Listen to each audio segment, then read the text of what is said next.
تو یہ کہنا کہ افغانستان تمام عمر آزاد رہا ہے، وہ آزاد نہیں رہا، انہی کی پیسوں پہ چلا ہے اور انہی کی ایما پہ چلا ہے۔ تو 1893 میں پھر ڈیورنٹ کا معاہدہ ہو گیا ان کے ساتھ کابل حکومت سے،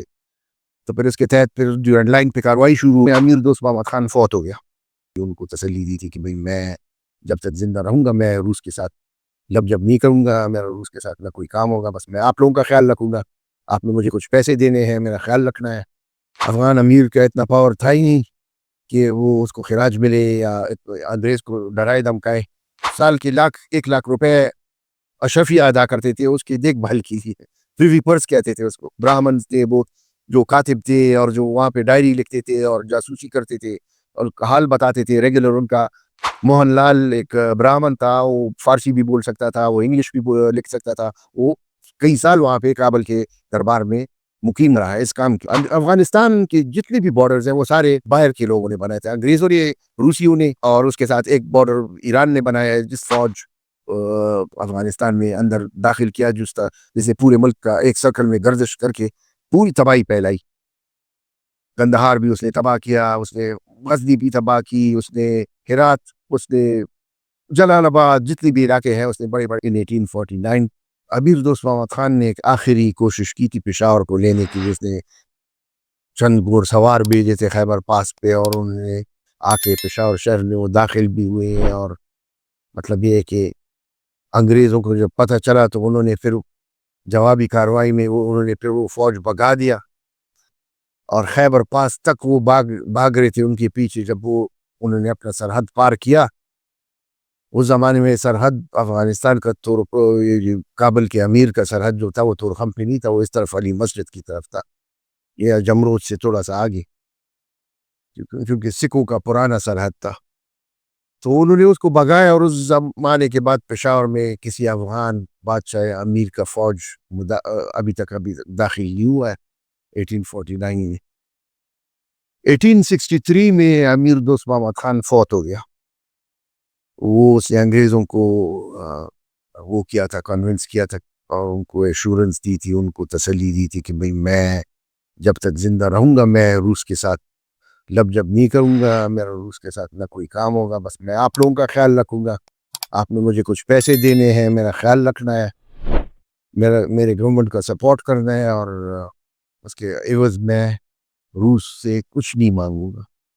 1863 تک قصہ جو تھا مدم رہا۔ 1863 میں اس کے فوت ہونے سے اس کا جو بیٹا ہے امیر یعقوب علی، وہ تخت پہ بیٹھ گیا افغانستان۔ الگوز گیگ ٹی وی کی مزید ویڈیوز دیکھنے کے لیے ہمارا چینل سبسکرائب کریں اور بیل آئیکن پریس کریں تاکہ آپ ہماری نئی آنے والی ویڈیوز سے باخبر رہیں۔ وہ امیر اچھا سر، یہاں پہ میں آپ کی بات کاٹ رہا ہوں، ضمن ایک بات آتی ہے۔ آپ نے بتایا کہ امیر دوست محمد خان نے انگریزوں کے ساتھ اس طرح کی سیٹلمنٹ کی کہ وہ ان کے ساتھ، لیکن جو ہم سنتے ہیں، ہم تھوڑا عوامی بات بھی کریں تو وہ یہ ہے کہ انگریز نے ان کے ساتھ ایک معاہدہ کیا اور اس کو ریکویسٹ کی کہ آپ اس طرف حملے نہ کیا کریں، اور انگریزوں میں خوف یہ تھا کہ کہیں وہ ہم پہ حملہ نہ کریں، تو وہ کہتے ہیں جی یہاں سے سونے اور یہ قافلے لد کے جاتے ہوتے تھے، انگریز نہ خراج دیتا تھا۔ افغان امیر کا اتنا پاور تھا ہی نہیں کہ وہ اس کو خراج ملے یا انگریز کو ڈرائے دھمکائے۔ وہ تو انگریز اس کو میرے خیال میں سال کے 1 لاکھ روپے اشرفیہ ادا کرتے تھے اس کی دیکھ بھال کی لیے، پریوی پرس کہتے تھے اس کو۔ اس کا ایگزیکٹ اماؤنٹ مجھے پتہ نہیں ہے، لیکن سالانہ اس کو ایک اماؤنٹ ملتا تھا انگریز کے اس سے خزانے سے، جو کابل کے بادشاہ کے، اور یہ اس کے پرائیویٹ زندگی پہ لگتی تھی، نہ کہ اس کی حکومت کے چال چلانے پہ یا اس کو ایک انعام کے طور پہ دیے جاتے تھے جس سے وہ اپنا زندگی بساتا تھا۔ اور انگریزوں نے کابل میں ایک ریزیڈنٹ بھی بٹھا دیا، ایک اپنا ایک ایجنٹ، جو آج کل کے جو پولیٹیکل ایجنٹس ہوتے ہیں ہمارے ٹرائبل ایجنسیز میں، اس کا برابر ایک پاورفل آفیسر تھا جو انگریزوں کے مفادات کا بالکل جس طرح ایک پس پردہ کوئی گورنر بیٹھا ہو، اسی قسم کا آدمی تھا، برٹش ریزیڈنٹ ان کابل۔ وہ بھی ادھر انہوں نے متعین کیا تھا، اس کے ساتھ بہت سٹاف تھے، بہت براہمن تھے، بہت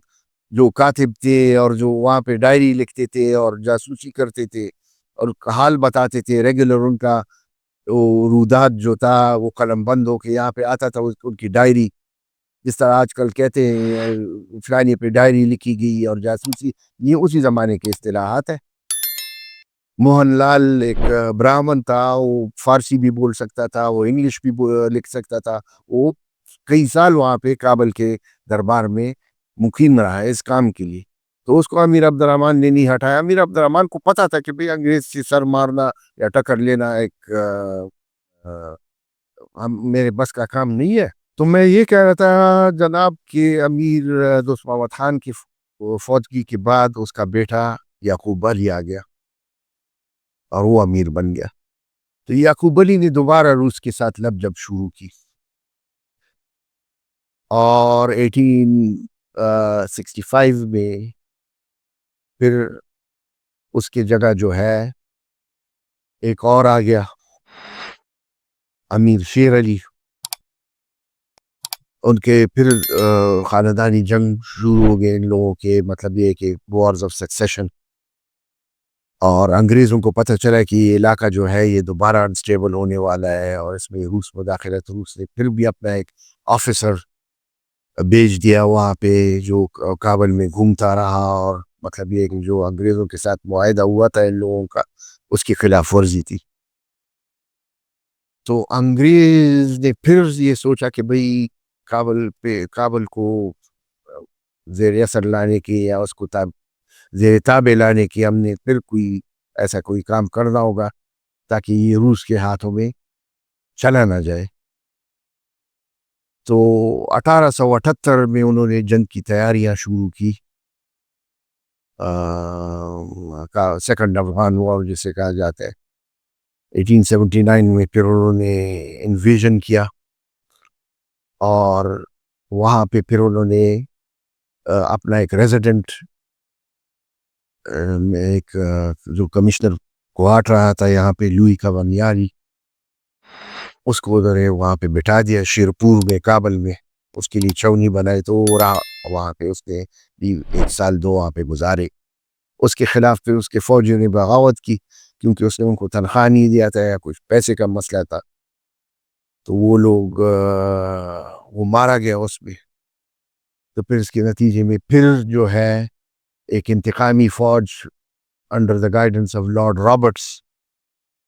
آف قندہار، اس کو انہوں نے ٹائٹل دیا انگریز نے، اس نے ایک ایسا فوج افغانستان میں اندر داخل کیا جس نے پورے ملک کا ایک سرکل میں گردش کر کے پوری تباہی پھیلائی۔ قندہار بھی اس نے تباہ کیا، اس نے غزنی بھی تباہ کی، اس نے ہرات، اس نے جلال آباد، جتنے بھی علاقے ہیں اس نے بڑے بڑے شہر، اور کابل میں بھی اس نے کافی تباہی مچائی۔ پھر وہ واپس آ گیا، اس کا صرف یہ تھا کہ ان کو ہم بتائیں کہ بھئی ہم وہ ہیں، وہ ہمارے ساتھ کوئی لڑتا وہ نہیں ہے۔ اسی دوران میوند میں لڑائی ہوئی، وہ لوگ کہتے ہیں کہ ملالہ اس میں ایک لڑکی تھی اور وہ اٹھ کے اس نے پرچم بھی لہرایا، اور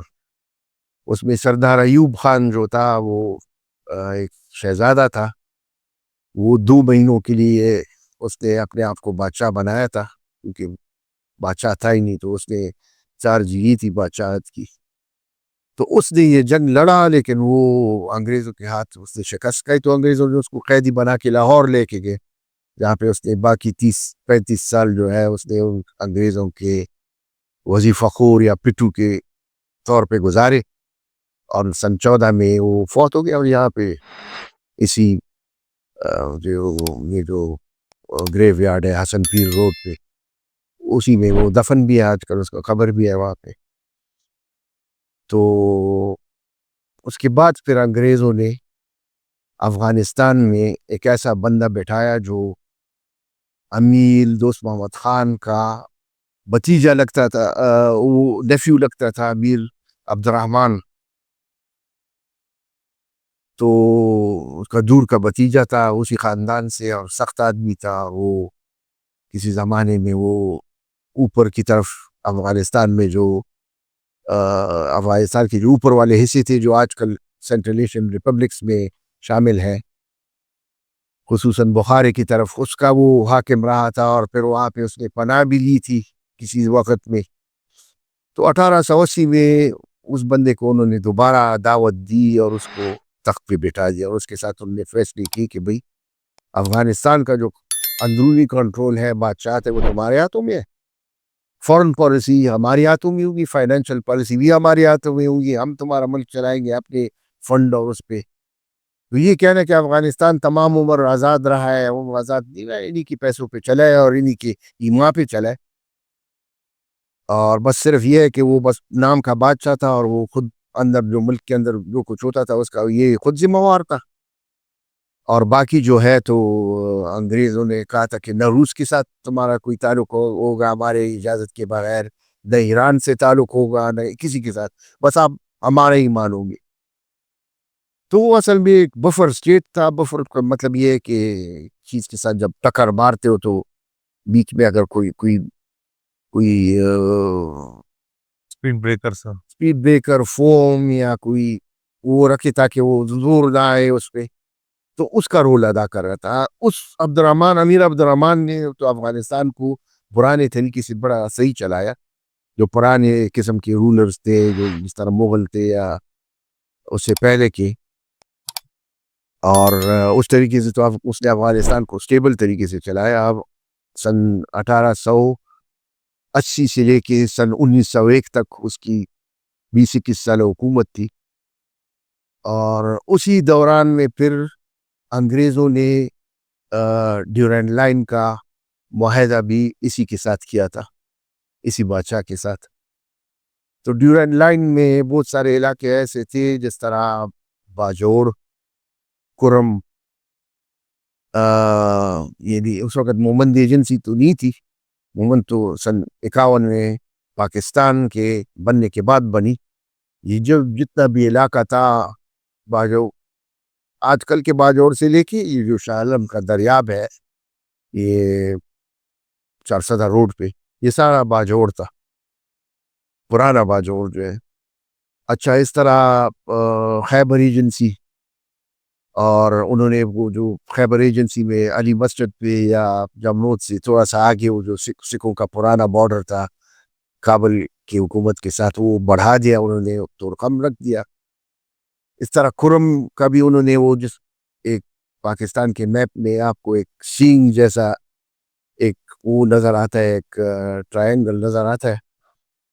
تو تیرا اور کرم کا علاقہ جو ہے انہوں نے یہاں پہ اب خود شامل کیا اپنے اس میں. کرم کے ٹرائبز کوآپریٹو تھے انگریزوں کے ساتھ، کیونکہ اور پٹھانوں سے ان کا اس مسئلے پہ اختلاف تھا، تو وہ انگریز کے ساتھ بڑے کوآپریٹو تھے اور بڑے کچھ اور نمونے کے بیہیویئر کرتے تھے. تو ان کو مطلب یہ ہے کہ وہاں پہ ترقی بھی ہوئی ہے، وہ جگہ بھی بڑا خوبصورت ہے. اچھا، اس کے بعد پھر جو کوئٹہ، اس علاقے کو وہ برٹش افغانستان کہتے تھے، جو پھر بعد میں بلوچستان کا حصہ بنا، کیونکہ یہ لوگ بلوچ نہیں تھے، پٹھان تھے یہ اس علاقے کے ریزیڈنٹس. تو to distinguish between them and the Baloch who were ruled by the Khan of Qalat، جو بلوچستان میں سب سے بڑا انڈیپینڈنٹ اسٹیٹ تھا.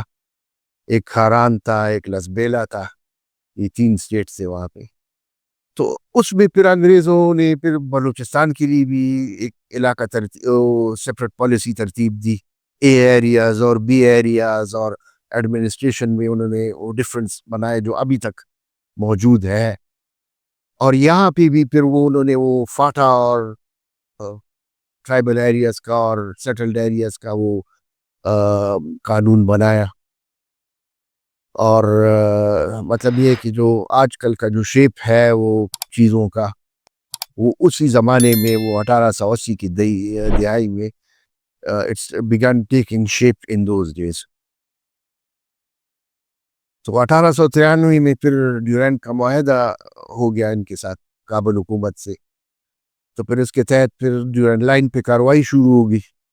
ایک نیا بارڈر تھا، بعض جگہوں پہ وہ ویزیبل تھا، بعض جگہوں پہ وہ غیر متعین تھا. لیکن مطلب یہ ہے کہ امیر آف کابل جو پھر افغانستان کا امیر کہلانے لگا، اس کے اور انگریزوں کے